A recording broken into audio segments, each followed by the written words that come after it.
रीछ लालच न करता, गिलहरी से कुछ हासिल कर लेता। एक हरे भरे जंगल में बहुत से जानवर रहते थे। जंगल में एक नदी भी थी जहाँ जंगल के तमाम जानवर पानी पीते थे। इर्द गिर्द झाड़ियों के झुंड थे, रंग बिरंगे फूलों की बेलें थीं और सरसब्ज शादाब फलदार दरख्त भी थे। इनमें बादाम अखरोट भी थे। फूलों की कसरत थी जिसकी वजह से जगह जगह शहद के छत्ते लगे थे। रीछ को शहद बहुत महबूब है। शहद का छत्ता देखकर इसके मुंह में पानी भर आया। एक पतले से दरख्त पर गिलहरी रहती थी। गिलहरी एक मेहनती जानवर है, दिन भर इधर उधर भागकर बादाम अखरोट और शहद का जखीरा रखती है ताकि पूरे वक्त में काम आ सके। गिलहरी एक साफ सुथरा जानवर है और अपने इर्द गिर्द का माहौल जर्द पत्तों और छोटी टहनियों से साफ रखती थी।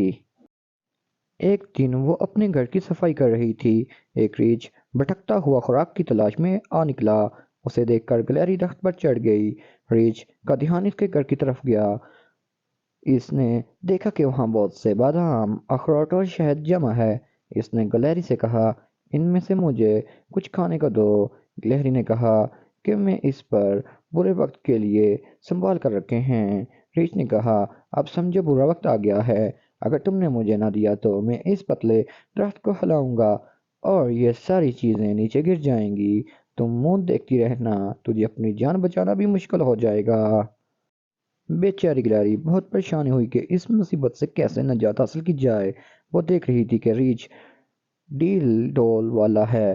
गुस्से में आ गया तो वाकई चीजें गिरा सकता है जिससे सर्दियों में उसे मुश्किल आएगी। वो सोच में पड़ गई। आखिर एक तरकीब जहन में आई। वो मुस्कुराई और कहा, मुझे ये अशिया देने में कोई हर्ज नहीं, मगर बहुत ही थोड़ी सी हैं। इससे तुम्हारा पेट नहीं भरेगा और मेरे पास भी कुछ नहीं रहेगा। मुझे एक जगह का इल्म है, वहाँ बहुत सा शहद बादाम अखरोट हैं। यह सुनकर रीछ के मुंह में पानी आ गया। उसने जल्दी से कहा, जल्दी करो, मुझे वो जगह दिखाओ। गिलहरी ने कहा, मैं तुम्हारी ऊपर बैठती हूँ, वहां तक चलते हैं। रीछ खुशी से मान गया। गिलहरी इसके सर पर बैठ गई और कहा, सीधा चलो, बाएं से दाएं चलो, इधर से बाएं, सीधे, इधर से दाएं, जरा तेज बाएं। रीछ ज्यादा शहद की लालच में भागता रहा। गिलहरी ने कहा, अब रुक जाओ। रीछ की सांस फूल गई थी। गिलहरी ने इससे उतरते हुए कहा, सीधा गार में घुस जाओ, वहां शहद का बड़ा जखीरा मौजूद है, पेट भरकर खाना। रीछ जल्दी से गार में घुस गया।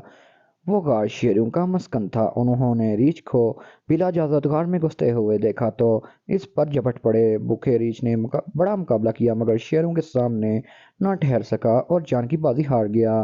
गिलहरी ने कुछ देर इंतजार किया। जब शेरों की आवाजें मद्दम हो गईं तो वो समझ गई कि लालची रीछ अपने अंजाम को पहुंच गया। वो जंगली फूलों और फलों को खाती हुई अपने घर की तरफ रवाना हो गई। देखा बच्चों, लालच बुरी बला है। रीछ लालच न करता, गिलहरी से कुछ हासिल कर लेता।